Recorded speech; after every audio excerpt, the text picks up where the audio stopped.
Hi, everybody. Thanks for tuning in. This is going to be short and sweet. We're not meaning for this to be a complete teaching seminar, but I've been having a lot of requests from women, as I always do, about detoxing their hormones. And I guess you could substitute the word detox for balancing or resetting our hormones. And how do we know that this is actually the issue? And hormones, for that matter, can be any substance that is excreted from a gland. That's what a hormone is. So that could be our adrenal glands, it could be our thyroid glands, it could be our pancreas.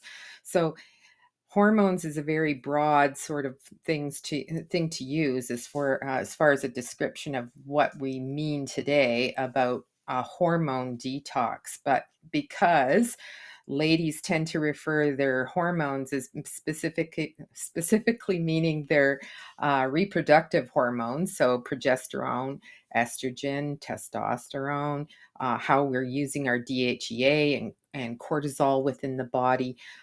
So all of those types of hormones that influence our monthly cycles. So I just want to talk a little bit to that, whether we can actually think about it being a detox. And because we're post the Christmas season, and detoxes can happen then, and they can also happen seasonally. So people would be preparing more for a spring detox coming up, and women can go and um, schedule or create their own personal detoxes according to the seasons. And I'll be excited to offer that coming up soon.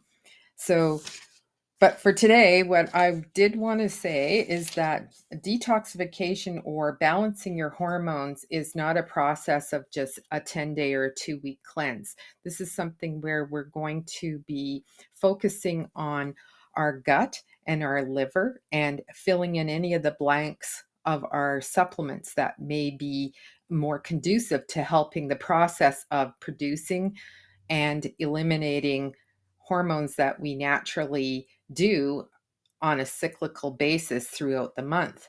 So, of course, people that are in different age groups are going to be noticing different symptoms that could indicate that they need a different type of detox. So, if a younger woman who's just starting her cycle, she could be experiencing excessive bleeding or not the regularity yet. So there are different herbs and supplements that she can bring into her daily program, to develop that regularity and eliminate pain and any misgivings she may have about what exactly does a healthy cycle or period look like. A woman that is just um, menstruating, she's perhaps anywhere between 16 and 50, she may not be encountering all the balanced symptoms of a good period. What does that look like? Well, it should be 28-day cycle, roughly 28 to 30 days. The flow should be 5 days. It should be red blood, not dark brown, and ending in dark brown, starting in dark brown. There shouldn't be any clots. Premenstrual symptomology should not include pain, weight gain, bloating, constipation, acne, breast tenderness, and the list can go on depending on the individual. And not to mention, or forget to mention, that emotional disturbances can be one of the fluctuating symptomologies too of an imbalanced period. So are we uh, focusing on balancing the hormones? Are we looking at filling in the gaps of nutritional deficiencies, maybe a gut that isn't balanced, and therefore it's aggravating our nervous system? So, in a sense, what I'm saying is that it may not be your female hormone, reproductive hormones that are influencing anxiety or depression. It may appear to be worse during the cycle, and therefore we tend to want to blame it on the actual hormones. The hormones are actually an additional stressor that's happening with the woman's physiology throughout a 4-week period. So it's considered an additional stressor. The woman could be eating poorly. That's a stressor. She could have stress in her work environment or her home environment. That's another impact to how balanced the whole symphony of these different hormones is actually happening. So, when we want to target a detox with hormones, we have to have lots of information to understand where do we start, how do we measure improvements, and where's the best fit. Do we need to start doing tests? Where does blood work come into it? Is it a urine test or is it a saliva test that would best give us all the information that we need to determine where's a good starting place? And also in a practical sort of way, too. So we're not spending money inappropriately when we can actually start with some good experience of assessing a woman's situation. We can have a great starting point without putting a lot of extra financials into it right off the get go. We can determine things as we see how things unfold each month that goes by. So, what I want to say now is that it's not a quick fix. Back to the, it's not a 10-day, 2-week detox. This is more of a lengthy program that you're looking at to create more balance and less disharmony, let's call it that. Um, the menopausal or perimenopausal woman can also encounter a lot of different symptoms in this age group. So we have to determine again, where is she in her overall health? Has she got complicating factors such as blood pressure or cholesterol, or she may not be exercising enough? Various lifestyle things come more into it because we've been accumulating issues over time as we age. So, targeting again, where's the best place to pinpoint and start in this process? If fatigue is her number one concern, and she's being told this is a perimenopausal symptom for her, well, do we look at the reproductive hormones at this point? Do we look at adrenal support? Do we look at her thyroid just to see, is she reaching a point of burnout and um, needing some more depth to looking at where she's going in her life? And there's an interesting graph that I will share with people when they come into the office about how a woman's focus in her reproductive life, her sexual life, crisscrosses with her spirituality focus in her life at this time of perimenopause and menopause.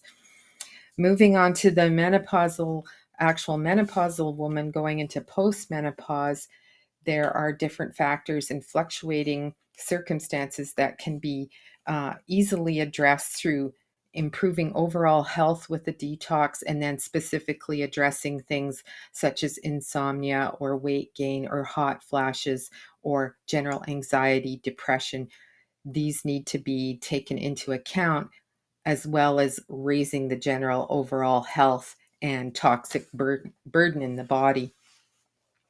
So, postmenopausal women, I need to make a comment here because that can, even though there is a cessation of the actual cycle or the blood, it doesn't mean the woman is no longer cycling.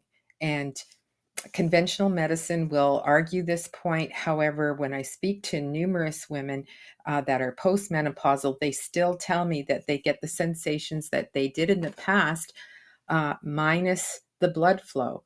So, clearly we don't understand everything that there is involved with women's hormones. If there are neurotransmitters involved, whether there's digestive cleansing that is involved, many things can encompass how this, throughout her whole life, a woman can experience cycling. So I guess that's where I want to ensure that people understand that there's a different detoxification process required at each stage of a woman's life. And we have to make sure that we're targeting the processes in place versus just focusing on the actual hormones. This is where hormone replacement therapy and birth control pills tend to put women off balance more so, because we're confusing and congesting what exactly that person's situation might be in their hormonal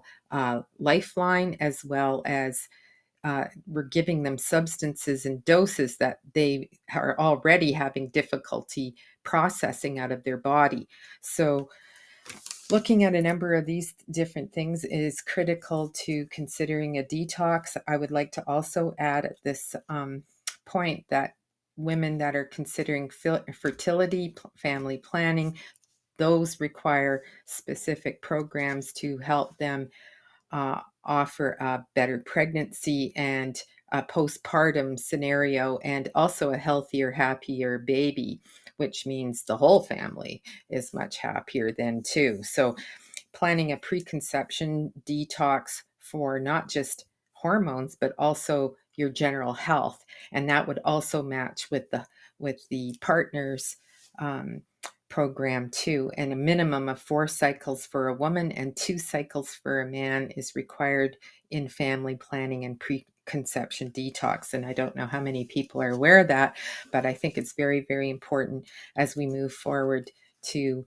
family planning and ensuring a healthy family in the future.